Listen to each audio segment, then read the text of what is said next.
Hi, hello, bonjour, namaste. This is Out of the Clouds, a podcast at the crossroads between business and mindfulness.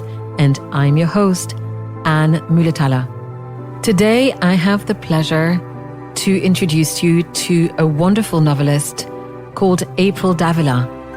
April, who is a fourth-generation Californian, you'll hear in the interview she's quite passionate about her state of origin, is not only a writer, but she also graduated from the same meditation and mindfulness teacher training as I did. And we met over Zoom. We met over Zoom during our weekend closing retreat at the end of January. I looked her up on LinkedIn and I read a couple of her blog posts and found that she was exploring how mindfulness and meditation was supporting her in her work as a writer, as a novelist. So I got in touch. I thought, wonderful, someone who's got a craft and a foot in mindfulness. How perfect for the podcast. I so enjoyed my conversation with April. She's incredibly relatable, very funny, and I hope that you will enjoy our explorations around writing, the craft of how meditation can support artistic endeavors, and lots of other fun things. Anyways, I am thrilled to be bringing you this beautiful interview with April Davila. Enjoy. April, thank you so much for being here. Welcome to Out of the Clouds. Thank you for having me. I'm so excited to be here. So I would love to first maybe ask you, where am I finding you today? I am in a suburb of Los Angeles. We're just north of LA and west of Pasadena. It's called La Cañada. Actually quite lovely. We're very happy here. Yeah. I like to ask my guests to sort of tell us their story freely, to introduce themselves, if that's okay. Yes, of course. Where to start? I live in Southern California, but I'm a Northern California girl at heart. And I know many of your listeners are not necessarily in the States. So the difference between Northern California and Southern California is actually pretty dramatic. They should be separate states. So I grew up in Northern California. My mom was a painter. My dad was a helicopter pilot. So I had a kind of unusual parenting. I have one sibling, a younger sister. And I mean, I lived in one house my whole life. I thought of it always as a pretty uneventful childhood. And then when I decided to go to college, I came down here to Southern California. I went to Scripps College and I actually studied science. So I was a biology major, minored in marine ecology, which I loved. I mean, I still love science. I'm a big fan of science. I read about it. I love talking about it, but I just wasn't great at it. I'm not super great with details. And it turns out if you want to be a scientist, you actually have to really be good with the details. So I did give it a shot. I worked as a research scientist out of undergrad. And then after doing a couple of jobs, realized that if I was going to actually make a living at this and be a scientist, I would have to go back to school and get a PhD, at least a master's, if not a PhD. And being in the lab and doing that part of the work was not what I loved about it. I loved being out in the field. And so I kind of floundered then. I didn't know what I wanted to do. And that was right around the time I met my husband. I was back up in Northern California at that point. He's a filmmaker and he was working on some film projects. So he kind of roped me in just this exciting, creative work he was doing.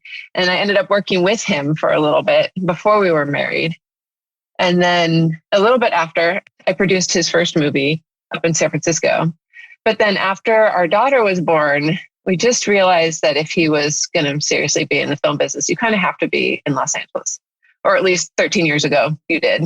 So we moved down here and, we're both Northern California kids. So we were very skeptical about Los Angeles because Northern Californians have this whole attitude about Southern California, and it's not completely unfounded.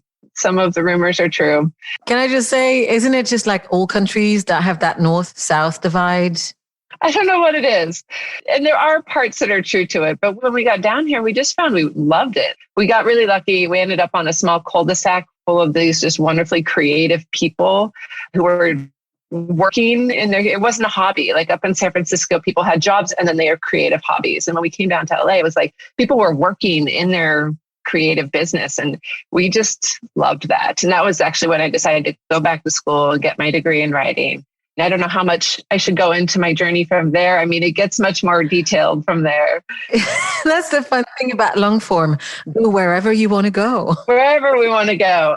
So I guess when I was pregnant with my daughter, we had finished making that film that I produced with my husband, and I needed to find a job, but I was visibly pregnant. And it's very hard to find a job when you're visibly pregnant, which I know there are laws about hiring. And maybe if I was like some super high qualified physicist or something, it wouldn't have mattered. But when you're applying for like a secretarial position or an administrative assistant, if there are two equal candidates, the one who's not pregnant is going to get the job.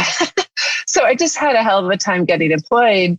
And when I had nothing to do all day, I ended up just writing short stories and loving it. And that was kind of an illumination for me, this moment of like, oh, I really enjoy this. I wonder if I could do this for a living. Like, I wonder if I could be a writer. Is that really a thing I could do? So when we moved down here, I decided to go for it. And I applied to a writing program at University of Southern California and got in. And it worked out really nicely because it was close to where we lived. And we had a nanny who would come for a few hours so I could go to class. So I got my master's in 2010 when I was pregnant with my son. So started off my writing career with two small children, a toddler and a newborn, and I was working freelance. And then my best freelance client asked me to come on full time, and this was in marketing. I've been listening to some of your podcasts, and that idea of marketing and how you reach people, that you're not just trying to sell, because the company I ended up working for was actually a marketing and PR company for local governments. So they're not so much trying to sell as just get their messages out. Particularly, we worked with a lot of small cities that had PR problems. There had been some kind of scandal, and we were kind of helping them rebuild their image. And justifiably, like, there are a lot of good people in local government. And then there's always that one guy who has to steal from offers and ruin everyone's opinion of everybody else. Damn. So that was the work I did for 5 years after I graduated. And it was a great experience. And we can talk more about that too. I love the way you talk about marketing in terms of messaging, finding the right words, and the challenge of, like, when you're writing a novel, you have hundreds of pages to get the idea across. If you're writing marketing copy, you have a few words, and that is such a challenge. And I enjoyed it for years. And then I ended up taking a job as a technical writer at an engineering company here in Southern California. And then Interesting. It was because it tied in with my training with marine ecology and science. And I told my kids I was a nerd translator because I love nerds. And the company had these like fantastically smart people. And probably half of them, English wasn't even their first language. And they would put together these proposals for local governments of how they were going to repair their water systems. And water is a big issue in California too, particularly Southern California steals a lot of water from Northern California. It can get very political. So they would write these proposals and they were illegible. And not just for a language, like if someone was from another country, it was the math English translation that got lost. It was like they couldn't switch out of the math brain enough to like make it a compelling story. So they hired me to do that part. I love that. Math to English. Yeah, it's a thing, but it ended up not being a great fit. I ended up being really lonely in that job. I worked in like a windowless room all by myself, and I had to commute. They had told me I could work from home. This is, years ago, of course, before everyone was working from home. With the commute, I was leaving when my kids woke up, and I was getting home right as they were going to bed. And I got really depressed. I missed them. I was not enjoying the work anymore. So I kind of hit a wall. Thankfully, my husband at that point was at a place where I could quit my job and focus on fiction. So I did that, and I finished my novel. And I actually finished it in 2017, but it came out in end of February 2020, which turns out is like the worst time in history to release a book. Oh, oops. Oops. Yeah, no one could have called that. It's not the publisher's fault, but it's been a very interesting year. Yeah. Well, I believe you. So I'm interested in how did you start writing short stories? It's funny. I wrote a few just little snippets of ideas or anecdotes that never really went anywhere because they weren't very good. But the idea I really enjoyed is actually the basis for the novel that I'm finishing up now. It became my second novel. I mean, my daughter's 13 now, so this would have been 14 years ago. I was playing with this idea And I loved the idea, but I didn't know what I was doing. And I made the right choice in choosing not to write it as my first novel because it actually was a complex idea. And I had played with it enough to know that it was a complex idea. So for my first novel, which is 142 Ostriches, that's the title, it's a very straightforward narrative. It follows one young woman for about 10 days of her life. It's first person point of view, nothing tricky about it. And it took me 8 years to write it because I was learning to write a novel as I went and blogging about it along the way, which actually turned out to be a really fun journey. Writers named my blog one of the best websites for writers a couple years ago. But because I would blog about all my missteps, so I would write something and then realize, oh, that wasn't good. And then I would blog about how I discovered that it wasn't good. And then I would go about fixing it. And it just was this very long journey. But then once I got through that, I had been tinkering with this other idea for so long that I had an outline that by the time I actually turned to it was almost 60 pages long. I had been thinking about it for so long that all I had to do was fill in the scene work, basically. Not that it's that simple ever. But I wrote it in about a year and a half. I just poured out of me because it had been percolating in my brain for so long. Now I'm rewriting and rewriting and rewriting. And I think I might be on my last pass. I just got a set of notes from a few readers and I'm getting close to done with this one. Congratulations. Thank you. I am, I think, a quarter of the way through 142 Ostriches. And I got the audiobook and you got me giggling because I was listening to it just before speaking to you today. There's a passage where you describe, what's the name of the main ostrich? The one that was the favorite of the... Abigail, really enjoying the hose, being hosed around and it's really interesting. I find it fascinating how good writing can propel us in the scenery. So here I am in Geneva, going from my recycling station to grocery shopping. And as I'm turning a corner, I now have this vision of an ostrich running around, being hosed down. And it's really cute. It stayed with me. So thanks for making me giggle. So, of course. I love that about audiobooks. So this last weekend I was working out in my garden and I remember that the last time I'd spent any good amount of time out in my garden, I'd been listening to this book, The Invisible Life of Addie LaRue, which I loved, but I didn't have my headphones in and I was out in my garden this last weekend and I could remember the scenes I was listening to as I moved from one part of my yard to the other. I could almost see it again. It's amazing how those things get stored in your head. Oh, completely. So you're going to see that ostrich every time. I'll let you know if that's the case and I'll send you a picture of the corner. So I was going to ask you, I've asked you about writing. I want to know about your meditation. Yeah. But I guess that there's an in-between anyway. Is it possible that over the course of the last few years, part of what made your blogging so interesting is that you had a different lens to look at your writing from, thanks to your meditation and mindfulness practice? Absolutely. Yes. It's something I've thought a lot about, actually. And so where I've landed recently is with this new group. A friend of mine and I co-founded a group called A Very Important Meeting, and it's a mindful writing group. And the way that came about was in recognizing the impact that meditation has had on my writing. Because I struggled as a writer for a decade before I really kind of got any traction. And there are a lot of factors in that. Part of it is just persistence and getting better at your craft. But then I couldn't deny that when I got more serious about my meditation is when my writing really started to take off. And I think part of that is I became better at editing myself. I became better at actually seeing what was on the page as opposed to what was in my mind and noticing when they didn't match up and when I needed to do more on the page to make it feel like it felt inside my head and inside my body. And then also just the mental health aspects. One of the reasons I got serious about meditation is that when I left that job, I was so depressed and I was drinking too much and I just was a mess. And so getting my personal life together, meditation was so key in that. And then when you do that, all of a sudden, I don't know, when you drink late into the night, it's very hard to get up and write in the morning. And when you actually go to bed at a normal hour and get up and meditate for a few minutes, all of a sudden writing just comes. And it has been such a game changer for me. And I'm happy to talk about some of the specifics of it because when I sat down to think about how I might want to teach meditation.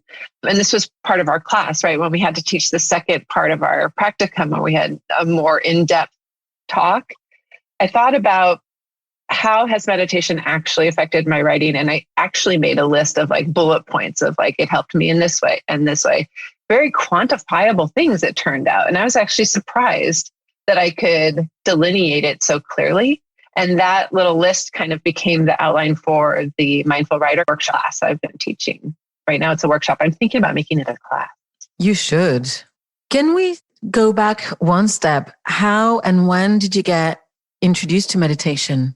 I have to tell you, as an outsider, not knowing everything about California, I can see California hippies, although I'm thinking that's more the southern side, not the northern. Oh, it's both. Oh, it's both. It's both. Yeah. So it's not surprising to me that a Californian is meditating. But so how did you get started? I think if you ask Californians, they would tell you it's more of a Northern California thing, because that's where more of the hippies ended up. Like UC Berkeley is up there. And you had the whole movement in San Francisco of free love and all of this. Yes, California has kind of a reputation for New Age thinking. And there's good reason for that. A lot of the first Westerners who went over and seriously studied and came back to New York and California. And so there's a contingent in New York, but there's also like Jack Kornfield came back to California and he founded this group called Spirit Rock up in Northern California, which is the first place I ever sat to meditate. It's so beautiful up there. It's in these like rolling grassy hills. It just feels peaceful. You walk into the grounds and you're like, this place is amazing. My husband and I, I think we were newly married and we were just curious. And Spirit Rock was offering once a month, they do a free day long with whatever teacher is available to do it. And I went online, I signed up for it. I was like, oh, this guy, Jack Kornfield, seems nice. I did a free day long with Jack Kornfield without even like realizing what a big deal Jack Kornfield was. I'm so jealous. It was pretty great. And had just a really kind of amazing experience. I think a lot of early meditators have that experience where like you get super blissed out and you're like, this is the best. I'm going to do this every day. And then you go home and you meditate and you're like, it's not happening. Why isn't it happening? I'm doing it wrong. Why aren't I feeling blissful? And then you come to like realize that actually meditation isn't just about having your mind clear and feeling super blissful. There's a lot to it. And I think that I found kind of discouraging, as many beginning meditators do. And so for years, I was very off again, on again. I would occasionally go in for like, I think my husband and I did like a Wednesday night class series once where we went for a few Wednesdays or something, but I was not that serious about it. And it wasn't until I really hit that rough patch in my life where I was just so down and really struggling. And again, I think that's kind of where a lot of people come back to meditation is you need help with something. We're struggling with something and we're looking for answers. And for me, it was very helpful. There was a program here and through a organization, the class called The Meaningful Life. And it was, I guess stringent isn't quite the word because it was meditation and it came from a place of deep caring, but the teacher kind of took no nonsense. And when you signed up for this class, you were going to meditate every morning. You called in and it was a 25-minute meditation every morning. And then we met every other weekend as a group, and there were probably 30 of us. And I think I just needed that discipline. And then once I started meditating every day, I started to really understand more what I was experiencing. And you have the goods, but you also have the bads, and you start to feel some of your emotions in ways that you didn't understand before. And then some understanding creeps in. And yeah, just that was when things shifted for me. Did you start with insight meditation? It was insight meditation because that's what Jack was teaching in Spirit Rock. And Spirit Rock has been the place I've gone back to. I've done, I think, 3 silent retreats, like residential retreats now. You know, you go on vacation and you're like, I'm just going to relax and recuperate. And you come home feeling more frazzled than when you left. But when you go on meditation retreat, you actually have that experience of like, you put your phone in your car and you leave it there. You don't talk to anyone. You just sit quietly and it's so rejuvenating. I have been dying to go on retreat again and they're all closed down right now, of course, because of COVID. Yeah. But as soon as they reopen, I can't wait to go back and do another. I was actually scheduled to do one last year at Spirit Rock in May. Oh, yeah. I had to cancel my flight and everything. I was then rebooked for maybe November and then, yeah.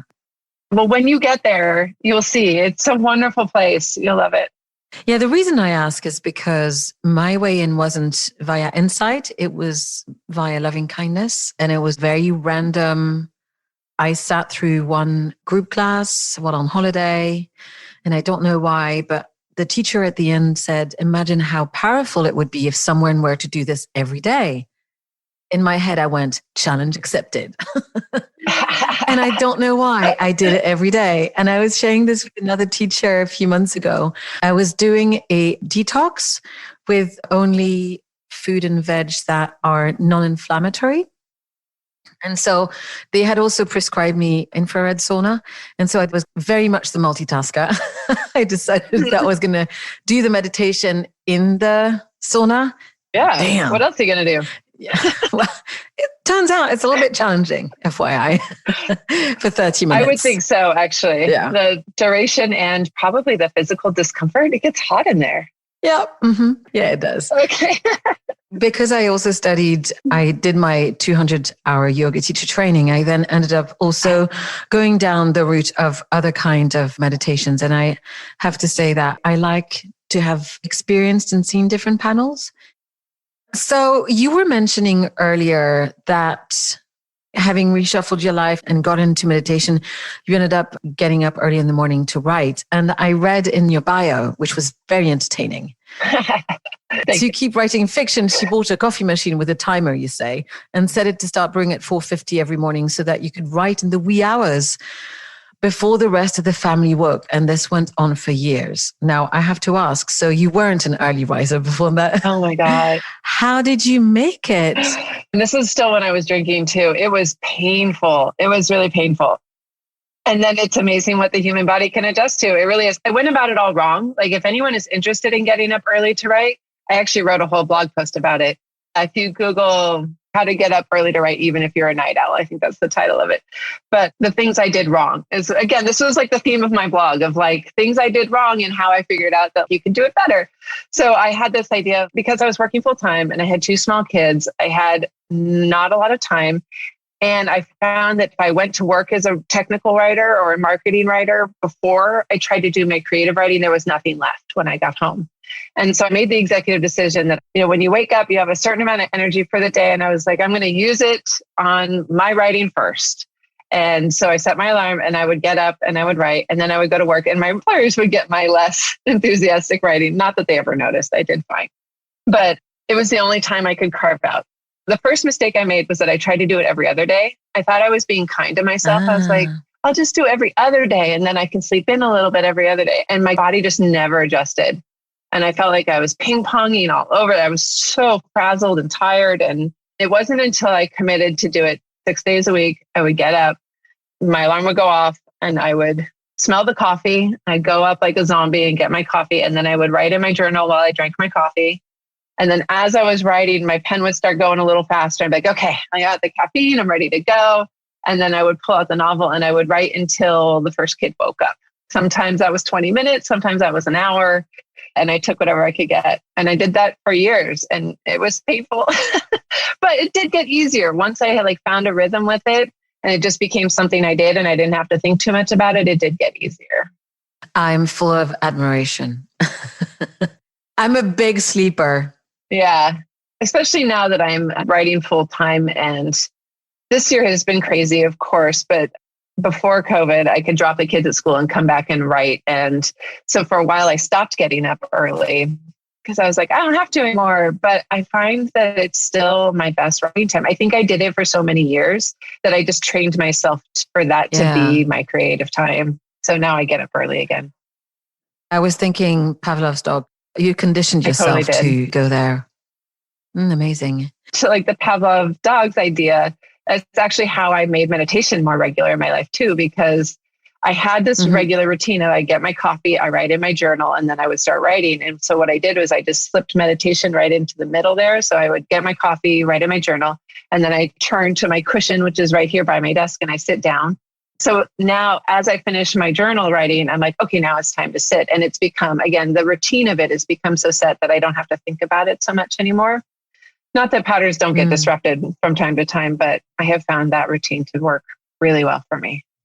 I resonate with that a lot. I find that the more you can ritualize certain behaviors, the easier it is to just slip into them. And instead of asking yourself questions about, I should be doing X, Y, Z. What do I do now? What should I do with my day? Exactly. Like, I don't want to think about it. I love my routine. That's been the hardest thing about COVID for me, is it just jacked up all my routines. Well, I can just about imagine. So I was going to ask you about the process of publishing your first book, because I'm guessing it's pretty different from simply the writing process. How did that happen for you? It's a good question. Where to start? I guess with finishing the manuscript. I finished it at the end of 2017. And one of the things I would do when I wasn't feeling creative enough to write is I would work on my list of dream agents. So I had a list of agents. So one of the things you can do, if you read a book you really love, they will always thank their agent in the acknowledgement. So you can turn to the back and say, I'd like to thank my agent, so-and-so. And then I would research them and see what kind of books they represented and either put them on my list or not. So I had a list of like 30 agents that I thought would be a good fit for my book and that I would want to work with. And then as I was finishing up my manuscript, I ranked them. So like my top choice and down on through 30. And my plan was, I wrote up my cover letter, basic template, but I planned to customize it. And my plan was that I would send out 5 queries to agents. And then when I got a rejection, I wouldn't worry too much. I'd take like the rest of the day to mourn it and cry and whine about it. And then I would just send out to the next person on the list. This is a plan that one of my teachers suggested to me. And I was like, I'm in for that. I'm all about spreadsheets and get it organized, because that helps for me to manage the inevitable disappointments that are just part of being a writer. There will be a rejection. There will be, I don't know, tears. There will be tears. So I sent out my first 5 query letters on a Monday. And I think it was in February of 2018 that I did this. And customizing each one of like, here's where I found your name and here's why I think you'd be a good match. And then there was the blurb about my book and a little bit about me, is like you're supposed to have for a query letter. There's a structure to these things. And then I just like chewed my nails waiting for a response. And my number 1 pick came back and said, oh, it sounds interesting. Send it over, which is like never happened. Amazing. Never happened. So I sent him the manuscript, and on Friday he offered to be my agent. He's like, I want to rep this. It was, I mean, it was unheard of. Yeah. What a great story. It was really exciting. And then of course I was over the moon about it. And he was talking about like, we're going to have a bidding war. We're going to go to New York. And he was so excited about the project. There was one other agent who actually did respond as well, but she was much more lukewarm about it. She's like, yeah, I kind of like your project. I was like, no, you're not even competing with this guy. He is so excited about it. So then the rejections came. He started sending it out and it just got pass after pass after pass, which is part of the game. Like if you don't get rejections in one spot, you're going to get them somewhere else. So he sent it out over and over. We kept getting no's. And I asked him at some point, I was like, well, should I edit? Should I rewrite? And he said, you know, if we were getting the same feedback every time, I would have you edit before we sent it out. But we were getting feedback like, love the characters, but not the story. And then the next one will be like, love the story, but not the character. And he's like, it just has to find its home. It has to find the editor who loves it. And that ended up being a gentleman named John Sconamelia at Kensington Books. They generally don't do a lot of literary fiction. They do cozy mysteries and romance novels and things like that. But he has his own part of it where he gets to choose just because he loves it, even if it doesn't quite fit in with their model. Oh, amazing. So he picked mine and we went from there. And then you start to marvel at like how long the publishing process is, because that was July of 2018. And they already had their 2019 spring books. You know, they planned that far in advance. Because it's set on a ranch, they wanted it to be a spring book. I guess ranch stories sell better in the spring. They know, I don't know. So they said, we want it to be our spring 2020 lineup. And I said, great. And I went on to like work on my next novel and jumping back and forth because there's a lot of editing process. They send you notes, you send revisions. There's a lot of back and forth. And then all the prep work leading up to, planned out the book tour. I had all these people I was going to visit and bookstores I was going to talk at. And then the book came out on February 25th. When people were just starting to get nervous about COVID, like people were starting to notice it was coming to the States, cases were starting to build. And on like the 3rd day of my book tour, it was officially declared pandemic and like everything just shut down. So I had to cancel the book tour, which was very disappointing. But over the months that came, pretty much everyone who canceled ended up moving online. So I was supposed to be part of the San Diego Festival of Books and they had to cancel, but then they ended up moving online. So I was part of their online festival. I did a reading. I mean, I actually ended up doing more things than I probably would have done in person. There was a book club in New Jersey. There's no way I ever would have flown to New Jersey just for a book club, but to like zoom in with them was really fun. So I actually ended up meeting a lot of people, talking about the book quite a bit. It was an unusual book launch experience, but it is what it is at this point. That's fantastic. Now, I do need to ask you, what is your experience with Ostriches? Where did that come from? That's a good question. So it actually, so the story is much more about the family. If you're listening to it, you know, at this point, it's much more about the family. I mean, right now I'm at the funeral and it's all kicking off. Yeah. And so it's about the family dealing with the death of the matriarch, but it's set on this ostrich ranch, which my main character has inherited.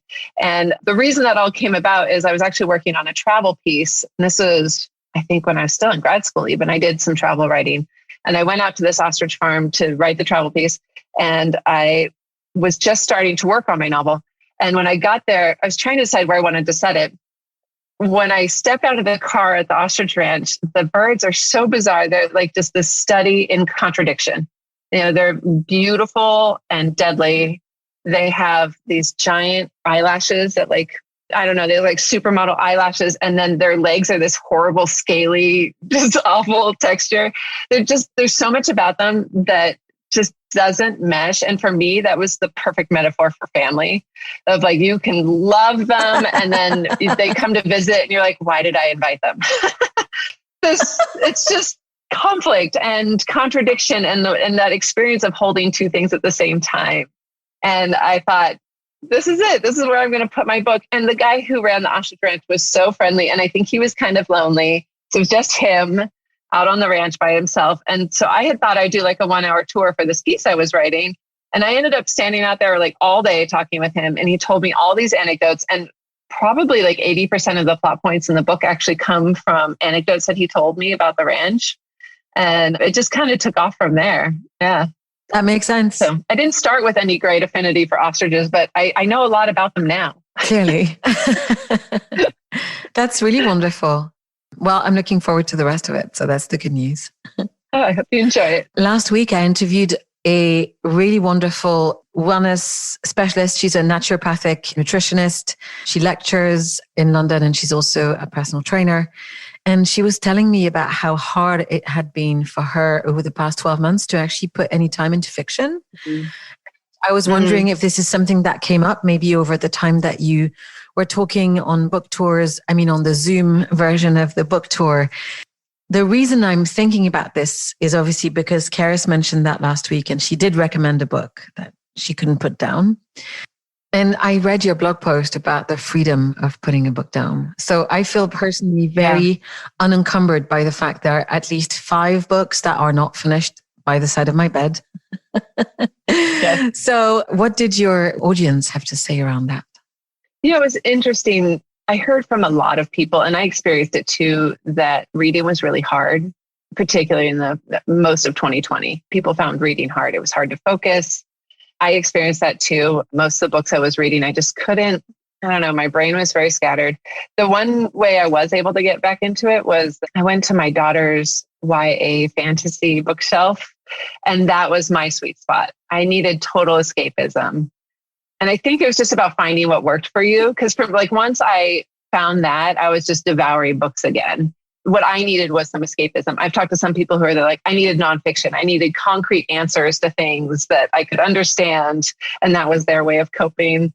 But it seems like most people have kind of come through that fog and people are starting to read again. I mean, I had like my best friend, she emailed me and she's like, I'm so sorry I haven't read your book yet, but I can't focus. And this was, you know, my book had been out for 6 months and I was like, how could I be mad? Like we're dealing with all this together.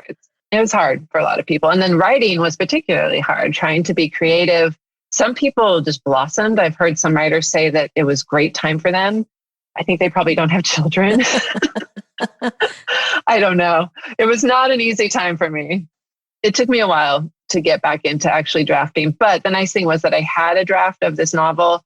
So when I did get back to it, I was editing, which for me, that's an easier thing to do with more distraction. Mm-hmm. First drafts are for me, I need quiet. That's when I'm more inclined to get up at 5 a.m. because I need quiet. I need to know that no one's expecting a phone call or an email or I really need that space for first draft. That's interesting. I was about to ask you about editing actually, because I read your blog post about it. I think I read that on LinkedIn before I even contacted you. It piqued my interest because in it you tie in right view, which is a mindfulness concept as a tool for better editing. And so I wanted, if you don't mind, for you to explain that to our listeners. How did you find this mindfulness tool help you in the editing process? Yeah, this was one of those things I was mentioning that was really revelatory for me in how mindfulness has affected writing, because particularly when we're writing fiction and we're writing more or less alone. I mean, some people have writer groups or whatever, but it's us in the page. And we have this vision of what we want the story to be, and it's in our head. At least for myself, I can see the environment. I know what I want it to be, and I'll write it down. Like the woman walked into the room, like that. Well, that tells the reader almost nothing, right? If I write the woman walked into the room, in my head, I'm seeing like maybe it's this gorgeous gleaming kitchen with marble countertops and canned lighting and every fancy appliance you could ever imagine. And there's a dog running around and I can hear the birds chirping. It's a very modern day Cinderella kind of kitchen. And what does she look like? Is she a 13-year-old girl? Is she an older woman? Is she a grandmother? There's so much that isn't on the page if you write the woman walked into the kitchen. But when I was starting out as a writer and I would read my own work, I didn't notice that distinction. So, and that idea of right view, as you know, in mindfulness is seeing things as they are in the present moment.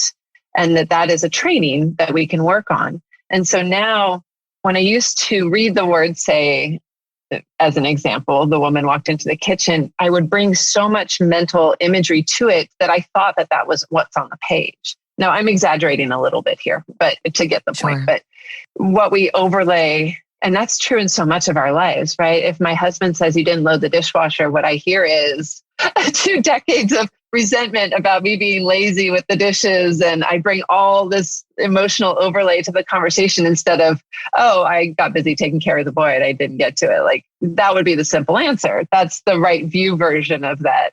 And the same applies to our writing. So if we can actually see what's on the page and say like, oh, is that what I wanted it to be? Is that what I'm seeing in my head? Oh, not at all. And then you have the opportunity to actually make it what's in your head. And I think the example I gave in the blog post was an edit I was doing on my current project where I open the story with a storm. And I think my first sentence was just the most boring sentence. It was something like, it was raining. I mean, is there a more boring sentence than it was raining? Well, so I re-edited it. I think I have it right here. And what I landed on was, and this is not done, it's not perfect, but fat, unrelenting rain pummeled the earth and left divots in the mud. So you can see how like that is much more what's in my head when I say, oh, it's raining, because now we're outdoors. You know, it's one of those heavy rains. It's not a sprinkle. I'm starting to give some details of what I'm actually seeing in my head. And it can only do that because I can actually see what's on the page as it is. That feels really powerful. I read in your blog post something about context. In general, I find that very much to your point, context is setting the scene. Context is giving a background, insights into the motivations. I mean, I'm not sure how you approach it as a fiction writer, but I've understood that in order for a story to feel more compelling, giving it context tends to bring it to life in a way that the sole representation of the piece or the person as they are is not going to go as far into bringing people into the story we're trying to tell. Yeah, it's interesting. The thing that comes to mind is like when you go to a museum and they give you the little description of where the artist was in their career and how this piece fits in with exactly what you're saying. Mm-hmm.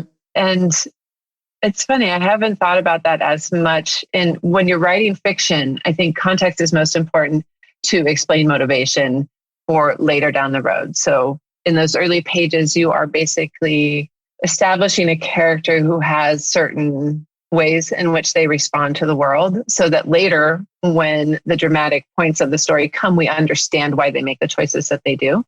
In terms of context in general, when I think about, say, writing a blog post or something that's a shorter format, maybe nonfiction, I think it's simply like what you said about the narrative, that as humans, narrative is how we make sense of our lives.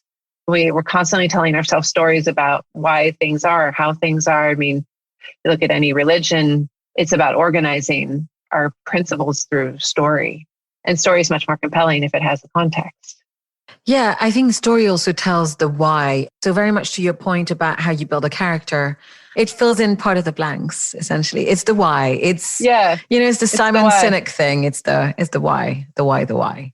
It's funny because I just was thinking as you said that, how whenever I read a blog post that I like, the next thing I click on is the bio link, because I want to know about the author. I'm like, oh, how did they get there? How is this a thought that they're having and writing about? I absolutely do that. Actually, I really liked your bio. Well done. Thank you. Do you know what I like the most is the fact you open with a video to tell people how your name is pronounced. Do you want to give us April Davila? People get very creative with the Davila. My maiden name was Collier, and no one ever got that wrong. But people get very creative with Davila. Really? How do they pronounce it? Davila. And then they get nervous that they're saying it wrong. So then they'll put the emphasis like the Vila. They're like, they break it into two words. I don't know. When I first started doing my book tour, I did an interview on NPR, and the woman I talked to, she was like, just put it on your website, because it's something everyone who does anything audio with you is going to want to know how to pronounce it right. Just put it on your website. So I did that. By the way, given how my last name is spelled, I am taking a leaf from your book, and I'm going to do it as well. It's helpful to people. I mean, I look up people's names, and you'll find that people who have challenging names know this. And if you go to, it's either in their bio or in their press kit link. Very funny. Now, a couple of weeks ago already, I attended half only of your Mindful Writers workshop because of the time difference. And I was really fascinated by the process. I enjoyed your teaching style, first and foremost. And I think that even as a newly certified meditation teacher myself, I always love how every person has a different way, their own language, their own choice of words that can open up different opportunities of discovery. So that's why I really like discovering a plethora of teachers, because I feel like I always get something new. I agree. I think you touched a little bit about how you put it together, but maybe you can talk to us a little as to how the meditation process, as you teach it, can open up the writing for the people who participate in the workshops. Yeah, absolutely. So the basic idea is to learn to treat our writing or whatever creative work we're doing as the meditation. So the way that I teach it in the workshop is I'll have people do a basic insight meditation, mindfulness of thought, where we sit quietly and you just become aware of where your brain goes to. And you come back to the anchor that you've chosen, usually the breath. And when your mind wanders, you know, oh, okay, I'm planning dinner, or, oh, okay, I'm thinking about that email I need to write. And then you just come back to the anchor. And then what I try to do with as little time in between is transition into a writing exercise so that people are writing with a goal in mind. Like I'll give them a prompt of some kind. And the challenge of the exercise is to write the prompt and at the same time notice where their mind goes to. Because what happens right around the age 4 or 5, we become more critical. You can watch it happen in preschools where kids will suddenly decide that they're not good painters or they're not good artists or they're not good singers because they can see paintings and they're like, well, my painting doesn't look like that, so I'm not a good painter. Or they try to draw a person and because they have not practiced very much, their person doesn't look like the person. And so that, well, I'm not good at that. And our critical mind really starts to kick in around that age. And that's when most people stop being creative. Which is a shame because I think everybody has some sort of creative thing that they would like to do. It doesn't have to be professionally, but a creative outlet of some sort.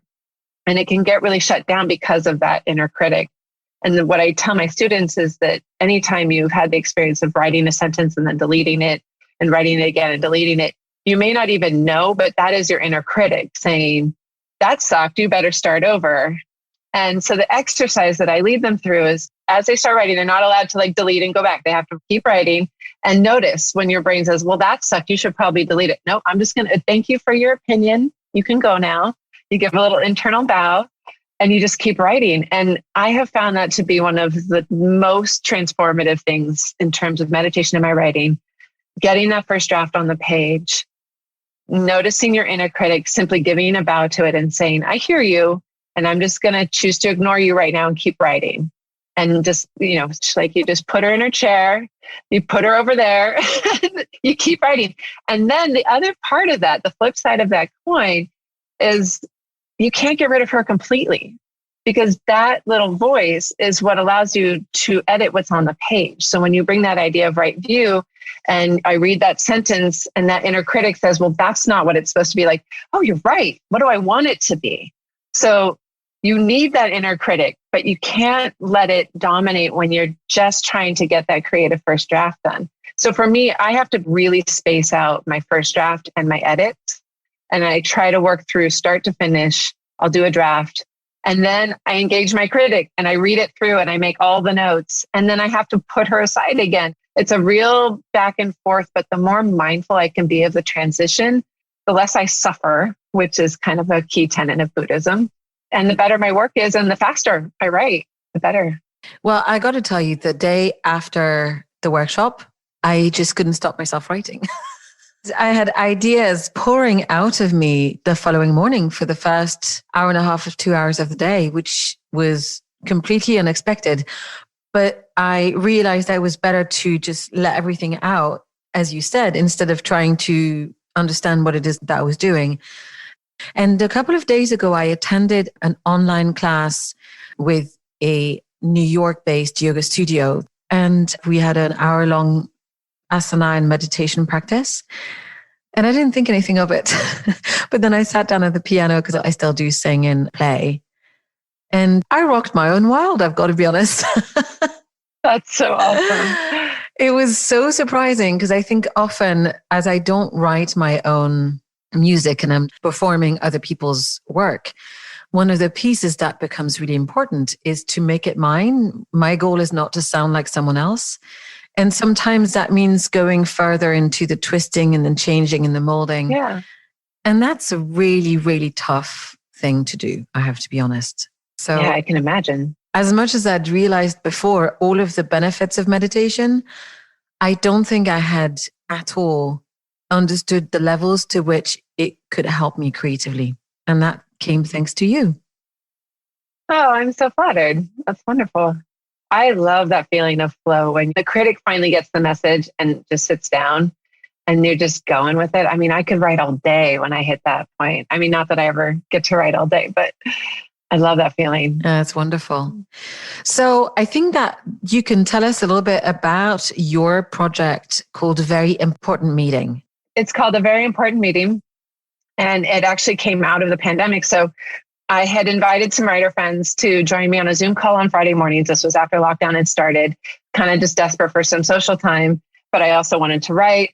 So I had a few writer friends. I invited them to come on a Zoom call, and I led a little 10-minute meditation. And then we wrote for about an hour, and then we chatted, and it was just the most lovely. I just left it feeling so good that we did it again the next week. And so it became a regular Friday thing. And then I found out a woman I had met at AWP, her name's Paulette Perhatch. She was doing the same thing on Saturday mornings. We decided to join forces because we actually started attending each other's groups. And then we started subbing for each other. Like if she was camping, I would cover her Saturday morning class. And we started asking the people who were in the groups, well, how could we make this more useful for you? And they said more meetings. Sometimes Friday mornings and Saturday mornings aren't necessarily always the best time. And then we were like, we should maybe just expand this. Let's go for it. And so we brought in a friend of mine who's in New York. His name's Matthew Perez. And we set up a schedule and a website. And so now we are hosting 14 free. It's totally free. It's donation based. Mindful writing groups. And everyone has the same structure. We meditate for 10 minutes. We go immediately into our writing. And then after the hour is up, we hang out and chat for a few minutes if we want to, if people have time. And it has been such a lifeline through the pandemic and such a way to connect with writers all over the world. We've had writers from Australia and Hong Kong and all over the United States and Europe. And it's been such an exciting thing. People really respond to it. that we hear all the time of like, I get my best writing done in these sessions, or, oh, I had this idea I didn't even know I had. And my dad comes, he's working on his third memoir. And he's like, this is the most productive writing time I have all week, is that he comes on the Friday morning ones. Yeah. That's amazing. So it's been great. And actually, we just added a new teacher. Her name is Faith. I saw that. I got the email today. Oh, good. Yeah, she's fantastic. So now we're up to 16. Starting next week, we'll be at 16 meetings a week. And I think I talked to you briefly about this once before, but it's interesting in the context of mindfulness and communication and business and that nexus of ideas, because there were two main challenges. One, that it would be free, because writers go through periods where they can't afford to pay for anything. And we want this to always be a resource that people can come to. And then the other thing was that we wouldn't ask anyone to work for free, because writers are always being asked to work for exposure. And the phrase I like is, people die from exposure. You should never write for exposure. That's excellent. Thank you. So the challenge there, though, of course, is that if you offer something for free, how are you paying the writers that are leading the meetings? And people have been so generous. We ask for $5 a meeting if you can afford it. And we don't check who gives. We don't tally up who gave at what meeting. We just have a PayPal account and people send money if they want to. And they show up for meetings when they want to. And I would say like 90% of people throw $5 out for when they come to a meeting. And that basic amount of reciprocity has allowed us to hire first Matthew and now Faith. And we're hoping if people continue to come and be generous, that we can keep growing this. I have this dream of having around the clock mindful writing groups, have teachers in Europe and in Asia and all around, so that like if you woke up in California at 3 a.m. and couldn't sleep, you could log on and write with whatever group was. That's such a lovely idea. Congratulations. It's been fantastic. Thank you. How did you put the word out? That's probably the hardest part. Paulette and I both had newsletters. So we sent the word out to our newsletters, and then social media, and then asking friends to tell friends. We got a few people when I did a talk at an online writing festival. I did a talk on how plot informs story, and we were just starting it then. And so I pitched it to the group, and we got a few people who came in, mostly word of mouth, people who come and they really enjoy it and they tell their friends. And yeah. Well, clearly they liked it. That's really wonderful. I was going to ask you about the tip jar at the bottom of some of your blog posts. Oh, yeah. I wanted to talk about, what is your advice for writers to get them paid for their work better? Yeah, that's a good question. Before we move on, I just want to put out that if anyone's interested in joining, it's the veryimportantmeeting.com, and everybody's welcome all the time. So just putting that out there for everybody. Sure. In terms of getting paid for writing, it takes time. I mean, that has been my experience. When I was pregnant with my daughter and writing short stories and had the idea that maybe I could be a writer, I started looking at how do you get paid to be a writer? And there's no quick way to do it. And I'll share my story. That's probably the easiest. So I started by writing website content for my friends and family. And so when I say you shouldn't write for exposure, I think the one exception is when you're really, really just starting out, pick one or two friends who need help with their website and write the website content. And then build a website for yourself, start blogging, list them as clients. I would say every client I got when I was freelancing, including the client that I ended up hiring full-time with, said to me at some point, oh, I read your blog and I really liked your work. And that's why we hired you. So the blog is the easiest way to represent yourself as a writer, simply by writing. And the other trick that it took me a while to figure out as a blogger is, with rare exception, people don't really want to read your diary. I mean, unless your diary is particularly weird and interesting, try to be useful. This was like the main thing that took me a couple of years to figure out, that my blog traffic started to pick up when I started sharing things that could be useful to people. Sharing my missteps as a writer, sharing my struggles as a writer, things that I found as solutions. And there's never too much of that content out there. I always hear bloggers, writers say, I would start a blog, but there's so many blogs out there. Who cares what I have to say? Like, why write anything? People care. People want to read this stuff. There's so many people out there who want to write or be creative or learn what you have to teach. Just put it up there. Be surprised. And the other thing you have to be is consistent. So sometimes bloggers will be really gung-ho. They set up their website and they're going to blog every other day. And then like 3 days later, they burn out. So I always tell people once a month, start blogging with once a month. And then if that feels manageable, make it every other week. And then if you're like, wow, I'm really jamming on this and I have the time, then every week. But don't start off super ambitious and just burn out, because consistency is more important than frequency. Mm-hmm. And I think those are the steps you take to start representing yourself, and then signing up for things where you can see who needs writers. So there's a newsletter called Opportunities of the Week. You can find them on Patreon. And I think it's $3 a month. She basically, this woman, Sonia, she goes online on Twitter mostly, and any editor, publisher, somebody who's looking for a writer, she puts it all in one newsletter and sends it out twice a week. So start scanning that of like really specific calls for like, okay, we need people of color who are talking about mental health. And you're like, wow, I can write about that. Then you send them a pitch. Mm-hmm. I only discovered that recently, but my last 2 clients have come off of that list. So just starting to network, starting to pay attention to who wants what. And then don't quit your day job unless you have a very supportive spouse or you've gotten to a point where the income is fairly reliable. Because there will be ups and downs financially in terms of getting your feet under you, writing professionally. Thanks. I'm so happy to hear your advice. I was talking with a friend of mine who used to be a journalist a couple of weeks ago, and I think she should be more expensive than she is. And so I told her that. Yeah. And I've hired a lot of people in various countries, so I feel like I've got a good gauge about the value given the extent of her expertise, her taste levels, etc. And then what she said back to me is, a lot of the time as journalists, people are told that they're expandable, that they're lucky to have a job. And so not only are they badly paid, but then, it's reinforcing this mentality of you're just lucky to have this, whatever. Yeah. And so obviously I had no idea because this is not my background at all. But that's why it's been percolating at the back of my mind. The notion of how can you get a sense of your own value is something that I find is really important, especially I would say for women writers. And women tend to lower their prices more quickly than men and undervalue our work more than men. I've worked with a couple of clients who do not understand the value of the people that they're paying. Yeah. So then obviously these are clients that I think is good to lose because if you have to argue constantly about why someone is worth the dollars or euros or whatever, it's probably better not to work with them. And you should always too be looking at like your next client should always pay more.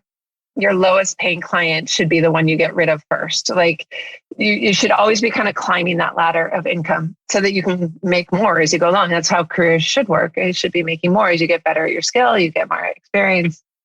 I'd love to know why you decided to enroll in the Meditation Mindfulness Teacher Certification Program. It rolls off the tongue, or MMTCP. It was one of those moments where I don't even know. I was scrolling through Instagram and I saw the ad and I was like, I'm going to do that. And this doesn't happen very often to me in life, but like you just you're like, I'm not sure why, but that's the way I need to go. I even had like family being like, well, tell us why you're interested in that. And I was like, I just don't know. I just feel like that's the way I need to go right now. I think I was looking for community around my mindfulness practice. And I wasn't even sure about the teaching part yet, but I knew that there would be other people who were in a similar boat and that I would at least get to meditate with them, which was true. I still meet with my mentor group. So, yeah. Yeah, I'm seeing mine tomorrow. Yeah, lovely. So this should be a good one. What is your favorite word? I love this question because, of course, I'm a word nerd. My favorite word is Sequoia. It started because I went through a minor obsession with words that have all 5 vowels of the English language. So like tambourine and dialogue and evacuation, I think that's one. And Sequoia came up because I was looking at, and Sequoia as a word has a really interesting history. It's the name of the redwood, of course. And I love the Sequoia redwoods because I'm a Northern California girl and they just feel like home. But then also the history of the word is that the tree was named after a Native American chief from, I think, like somewhere down in the Mississippi area who never even saw a Sequoia tree. It was named as kind of an homage. I think he was the guy who first put the Cherokee language on paper. I may be getting the details wrong, but just a fascinating story behind it. And I love stories. Wow, that's beautiful. What song best represents you? This one, I don't know if I can answer. My taste changed like every time I turn on the radio or turn on my iPhone.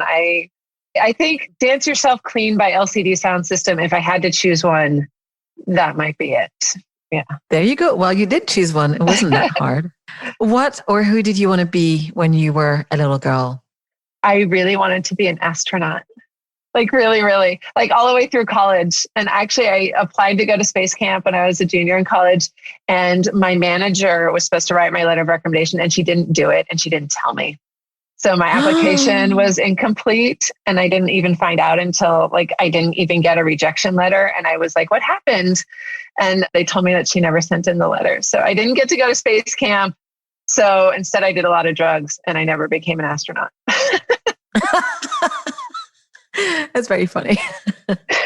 What would you say to your younger self if you could send yourself a message? I think if I could talk to like my 20-something self, I would sit her down and give her a talk about impermanence. Because my 20s, I just had this feeling that everything that happened, that was going to be my life forever. So I would get really panicky. Like I'd be waiting tables at some restaurant and be like, this is going to be my life forever. And I would panic and I would like rush to try to find another career, another job. And I think if I could just give myself one note, it would be like, life has phases. You go through cycles. Just try to be a little bit patient with yourself. That would be my advice. Very wise. I wish. What is the best advice that you've ever been given? You can't edit a blank page. That was the advice that really turned my writing into a positive arena of just get it on the page. You can edit a pile of crap into gold, but you can't edit a blank page. So get something on the page and go from there. Again, super wise. I mean, I can see your color-coded, semi-color-coded bookshelves behind you. But so can I even ask what book is next to your bed or on your desk? This is a challenging one too. I have about 12 books on my bedside table. There's never fewer than about 6 on my bedside table because I'm always reading different books for different reasons. There's the fiction that I'm reading before bed, and there's the nonfiction I'm reading as research, and there's the book I intend to get to next. And then I get tired of that. So I switch to short stories for a little while. And so right now I have a book of Jack London short stories. I'm reading a novel called Nupamine by Leanne Bedasamose Simpson. Bedasomase. I'm never quite sure how to say her middle name. She's Ojibwe. And it's a fascinating novel, almost poetry prose. It's all they, them pronouns. Every character is a they, them. It's just a wonderfully creative book. It's called Nupamine, The Cure for White Ladies. I'm also reading The One Thing, which is a nonfiction book about like focusing on one thing, which I've actually read before, but I joined a book club and they're reading that. So I'm reading that. I'm reading a book called For the Love of Men about raising boys who can be strong without being jerks.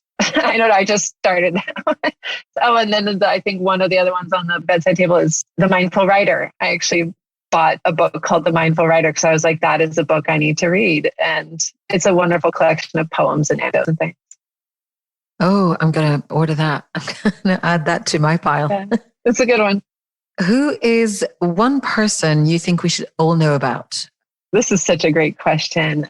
I thought long and hard about this one. There's so many. The person I would point people to that I think everyone should know about is a guy named Salopek. He's a journalist for National Geographic. He's a Pulitzer Prize winner, but he's doing this project right now where he is walking the path of human evolution. So he started in Ethiopia, kind of where they found the oldest of fossils, and he walked up to the Red Sea and then over up the Sinai Peninsula, through the Middle East. He's going to have to take a boat across the Bering Sea because it's no longer a land bridge, and then walk all the way down the west coast of North America, South America. Like he's basically tracing the entire path of human evolution. And he was supposed to have been in South America by this year, but he's been arrested multiple times. And then of course the pandemic shut everything down. But he hasn't given up. Like he writes about it, and National Geographic does updates on him. And if you look him up, Paul Salopek, that's what it is.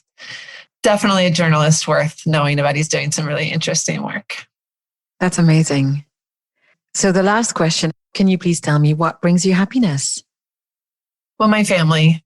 always, and my kiddos, and coming to appreciate recently how soon they will be leaving. I'm trying to really appreciate every hug and giggle. Aside from my family, professionally, the very important meetings. It's funny because I don't always feel like sitting down to write or sitting down to host a meditation or whatever, but I do it because it's on the schedule and I've committed to it. But when I'm done and I wrap up and I leave, how many times I've like gone out into the kitchen to like make myself a salad or something. And my husband always says, you're in the best mood after those meetings. You always just kind of float out of your office afterwards. And it's true. There's something wonderful about, I meditate, I write, I get to talk with some like-minded people, and it's so grounding. It really has become such a source of joy for me over the last few months. Thank you so much. I hope that a lot of people who listen to us will actually join you and come and meditate and write. I was going to say that for me, even though I am not planning to write fiction, it didn't stop the fact that it was a powerful way for me to find creative outlets. So a lot of people who come don't write fiction. They're writing poetry or memoir or nonfiction. And it's so fun to hear what everyone's working on. Thank you so much for having me. Thank you. And I'll put all of the links in the show notes so people can find you very easily. Have a wonderful day and have a great meeting. Thank you so much. Thanks to April for being my guest on the show today.